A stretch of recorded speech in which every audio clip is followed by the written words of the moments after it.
Hello दोस्तों, कैसे हो आप सभी। मैं हूं आपका दोस्त प्रदीप एंड स्वागत करता हूं जेआर ट्यूटोरियल के इस प्लेटफॉर्म पे। स्टार्ट करने से पहले दोस्तों मैं आप सभी को बता देना चाहता हूं कि इस प्लेटफॉर्म पे 7th, 8th, 9th, 10th, 11th, 12th हर क्लास के सभी वीडियो लेक्चर्स कंटिन्यू आ रहे हैं। अगर अभी तक आपने हमारे चैनल को सब्सक्राइब नहीं किया सो गाइस सबसे पहले चैनल को सब्सक्राइब करें। वीडियो अच्छा लग रहा होगा, मुझसे मिलकर अच्छा लग रहा होगा तो वीडियो को लाइक कर सकते हो और एक प्यारा सा कॉमेंट भी करो। दोस्तों इसी के साथ मैं आपको ये भी बताना चाहूंगा, मेरा एक ब्लॉगिंग चैनल है, इसका नाम प्रदीप गिरी ब्लॉग एंड एक दूसरा एजुकेशन चैनल है, इसका नाम है गिरी ट्यूटोरियल। सो गाइस वहां भी जाके अपने प्यार की बरसात कर सकते हैं, अच्छा लगे तो चैनल को सब्सक्राइब कर सकते हैं।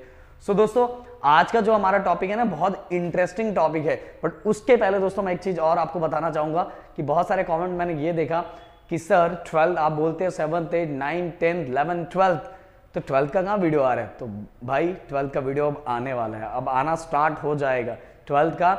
बस आपके सपोर्ट की जरूरत है कंटिन्यू, क्योंकि हमारा प्लान है कि नेक्स्ट ईयर का जो है वो पहले ही हम स्टार्ट कर देंगे और इंपॉर्टेंट क्वेश्चंस भी हम देना स्टार्ट करने का हमारा प्लान चल रहा है। तो सब चीजें मिलने वाली है, बस अपने प्यार और सपोर्ट ऐसा बनाते रहो कि हमारे अंदर भी एनर्जी आता रहे, एनर्जी ड्रिंक का सप्लाई कंटिन्यू करते रहो।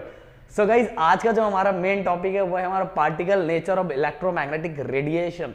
बट उसके पहले कुछ चीजें हमें बाय हार्ट करके रखना है न्यूमेरिकल के लिए। वो चीजें क्या है कि सभी टाइप के जो इलेक्ट्रोमैग्नेटिक रेडिएशन होते हैं उन सभी का स्पीड वैक्यूम के अंदर सेम होता है, which is equal to 3 × 10⁸ metre per second.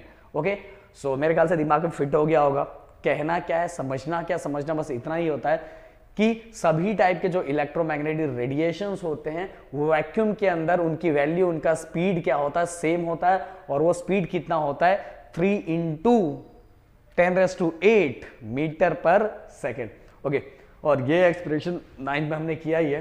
ये c मतलब स्पीड ऑफ लाइट, ये हमारा फ्रीक्वेंसी और ये हमारा वेवलेंथ। तो ये भी बाहर कर लो क्योंकि ये रिलेशन हमें पता रहना चाहिए न्यूमेरिकल के लिए।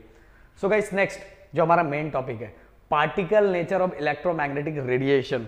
सो गाइस ये स्टोरी कहां से स्टार्ट होती है, ये स्टोरी स्टार्ट होती है हमारा 1900 से।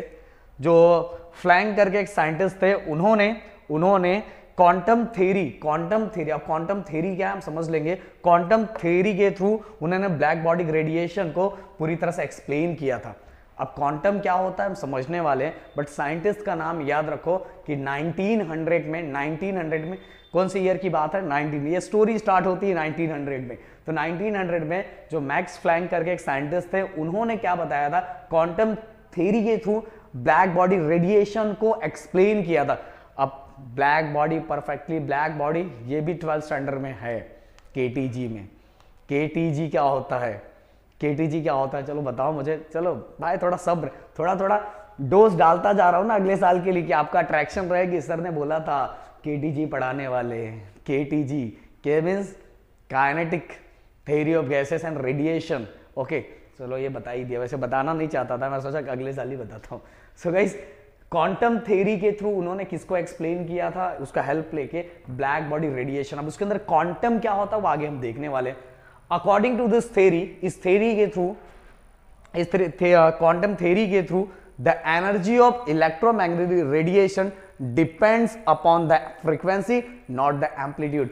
मतलब कि मैक्स ने ये बोला था कि इस मतलब ये जो इन्होंने थ्योरी दी थी, कौन सी थ्योरी दी थी, क्वांटम थ्योरी। इस क्वांटम थ्योरी के थ्रू इन्होंने क्या बताया था कि जो किसका इलेक्ट्रोमैग्नेटिक रेडिएशन की जो एनर्जी होती है वो डिपेंड करती है फ्रीक्वेंसी पे, ना कि उसके एम्पलीट्यूड पे। ओके, तो ये दिमाग में रखना है कि बाबा मैक्स ने क्या बताया था। बाबा मैक्स ने ये बताया था कि जो एनर्जी होती है किसकी, इलेक्ट्रोमैग्नेटिक रेडिएशन की, वो किस पे डिपेंड होती है, किस पे डिपेंड होती है, फ्रीक्वेंसी पे, ना कि किस पे, एम्पलीट्यूड पे नहीं होती। It depend upon the frequency but not on amplitude. तो according to this theory the energy of electromagnetic radiation depend upon frequency but not on the amplitude, not the amplitude पे डिपेंड नहीं होता।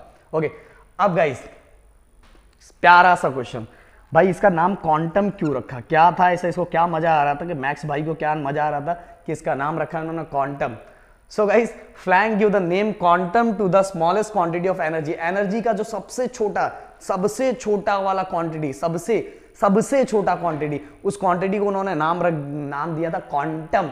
इसीलिए इस theory का नाम रखा गया था क्वांटम थ्योरी। क्या रखा था, क्वांटम थ्योरी। सो गाइस फ्लैंक ने, मैक्स फ्लैंक ने क्या किया था, जो एनर्जी की सबसे छोटी क्वांटिटी होती, सबसे छोटी क्वांटिटी, आपके घर में भी सबसे छोटा कोई होगा, मेरे घर में तो मैं सेकंड नंबर पे हूं। सो गाइस, वैसी एनर्जी की जो सबसे छोटी क्वांटिटी होती है, उस क्वांटिटी को नाम दिया गया है क्वांटम। इसीलिए इस थ्योरी का नाम होता है क्वांटम थ्योरी। और इस थ्योरी के अकॉर्डिंग ये पता चलता है कि जो इलेक्ट्रोमैग्नेटिक रेडिएशन की जो एनर्जी होती है, फ्रीक्वेंसी पे डिपेंड करता है। किस पे डिपेंड नहीं होता? एम्पलीट्यूड पे डिपेंड नहीं होता। किस पे डिपेंड होता? फ्रीक्वेंसी पे। सो गाइस, अब इससे रिलेटेड एक छोटू सा expression, the energy of quantum radiation is proportional to its frequency. Proportional to its frequency, क्योंकि अभी हमने देखा कि एनर्जी किस पे डिपेंड होती है? फ्रीक्वेंसी पे डिपेंड होती है। इसीलिए एनर्जी का रिलेशन किसके साथ दिया हुआ है? फ्रीक्वेंसी, मतलब नू। आपको पता है ना ये सिंबल का नाम क्या है? नू। तो energy of electromagnetic radiation depend on किस पे डिपेंड होता है? फ्रीक्वेंसी पे। इसीलिए दोनों का रिलेशन ऐसा लिखा हुआ है कि जितनी एनर्जी बढ़ेगी, जितना फ्रीक्वेंसी बढ़ेगा, उतना इलेक्ट्रोमैग्नेटिक रेडिएशन की एनर्जी बढ़ेगी। ओके, इसीलिए जितना रेडिएशन, जितना इससे रिलेटेड एनर्जी कम होगा, उतना फ्रीक्वेंसी कम होगा, जितना फ्रीक्वेंसी कम होगा, उतना एनर्जी कम होगा। कहने का मतलब दोनों के बीच में जो रिलेशन है वो डायरेक्टली प्रोपोर्शनल का रिलेशन है। तो energy of one quantum of radiation, one quantum means मैंने बताया था क्वांटम किसको बोला गया? Smallest quantity of energy. Energy की जो सबसे छोटी वाली यूनिट, सबसे छोटी वाली क्वांटिटी होती है, उसी को हम क्या बोलते हैं? Quantum. So energy is directly proportional to frequency. जैसे हम प्रोपोर्शनल के साइन को हटाते हैं गाइस, हम प्रोपोर्शनल के साइन को जैसे हम हटा देंगे, तो प्रोपोर्शनल के साइन को हटाने के बाद दो चीजें लगती है, आपको पता है, कांस्टेंट और इक्वल। अब भाई मैक्स बाबा ने इतना मेहनत करके इतनी थ्योरी बनाई थी, तो उनका कुछ ना कुछ कहीं तो नाम होना चाहिए। नहीं तो पता चला ये बना के निकल गया और नामीकरण नहीं हुआ। जैसा हुआ हमारे इंडियन साइंटिस्ट ने बहुत सारे रिसर्च किया है, बहुत सारी चीजें की है, बट बहुत सारे जगह उनका नाम ही नहीं आया। बहुत जगह बाद में धीरे धीरे आगे जाके पता चला कि नहीं भाई, ये तो सबसे पहले इंडिया में हो चुका था, बट उसका नामकरण फॉरेनर लोगों ने अपने ऊपर रख लिया, इसीलिए हमारा नाम तो आया ही नहीं। तो बट ये लोग बहुत चालाक थे, तो इन्होंने क्या किया कि जैसी ये थ्योरी बनाई, इन्होंने ये बताया था कि एनर्जी प्रोपोर्शनल टू फ्रीक्वेंसी। तो जब प्रोपोर्शनल के साइन को हटाएंगे तो दो चीजें लगती है, एक इक्वल और कांस्टेंट। तो इक्वल यहां लगाएगा, और जो कांस्टेंट है, इस कांस्टेंट को बोला जाता है फ्लैंक कांस्टेंट। क्या बोला जाता है? फ्लैंक कांस्टेंट, क्योंकि साइंटिस्ट का नाम ही फ्लैंक था, इसीलिए इस कांस्टेंट का नाम रखा गया Planck constant, which is equal to 6.626 into 10⁻⁻34। Okay, तो ये वैल्यू याद कर लो, क्योंकि न्यूमेरिकल के बहुत काम का आने वाला 6.626 into 10⁻⁻34। सो गाइस, ये है और ये रिलेशन है। ये रिलेशन का सेम मैं बता रहा हूँ, प्रोपोर्शनल के साइन को हटाया तो इक्वल और कांस्टेंट, और इस कांस्टेंट का नाम क्या था? Flank constant. क्या बोलते हैं हम? Flank constant. ओके, मैं ट्राई करूंगा कि नेक्स्ट में, और एक चीज और बताना चाहूंगा, एक चीज और बताता हूं कि जो हमारे अल्बर्ट आइंस्टाइन थे, अल्बर्ट आइंस्टाइन ने भी देखो, इनके ही क्वांटम थ्योरी का यूज करके, मैं टाइम देख रहा हूं भाई, क्योंकि मैं बोल रहा हूं ना, मैं हर दिन चेक कर लेता हूं, क्योंकि कभी कभी क्या होता है वीडियो रुक जाता है, ये गड़बड़ बहुत हो जाता है, क्योंकि मेरे पास अभी कोई सामने है नहीं कि वीडियो चेक करने के लिए चल रहा है कि नहीं, तो एक बार देख लेता हूँ। सो अल्बर्ट आइंस्टाइन ने गाइस क्या किया था कि इनकी थ्योरी का यूज करके, जो इनकी थ्योरी थी, कौन सी थ्योरी थी? क्वांटम थ्योरी का यूज करके फोटो इलेक्ट्रिक इफेक्ट को पूरी तरह से, बहुत अच्छी तरह से एक्सप्लेन किया था, बट उसके लिए फ्लैंक के थ्योरी का यूज करना पड़ा। फोटो इलेक्ट्रिक इफेक्ट को एक्सप्लेन करने के लिए, लोगों को बताने के लिए, समझाने के लिए, उनको, किसको? अल्बर्ट आइंस्टाइन को भी इनकी थ्योरी का यूज करना पड़ा, जो थ्योरी थी हमारी क्वांटम थ्योरी। तो समझ सकते हो कि ये थ्योरी कितनी इंपॉर्टेंट थी।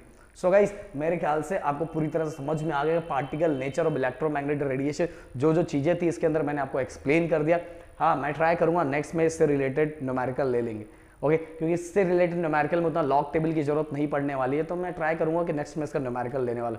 बाकी आई थिंक इस वीक या अगले वीक में लॉग टेबल आ जाएगा, इस या अगले, ये दोनों, बस ज़्यादा इंतजार नहीं करना पड़ेगा, क्योंकि आपको पता है उसके लिए एक सेटअप, क्योंकि मैं डायरेक्ट यहाँ लिख दूँ, इतने नंबर्स लिखना तो पॉसिबल नहीं है, इतना नंबर लिखूंगा तो उसमें ही टाइम चला जाएगा।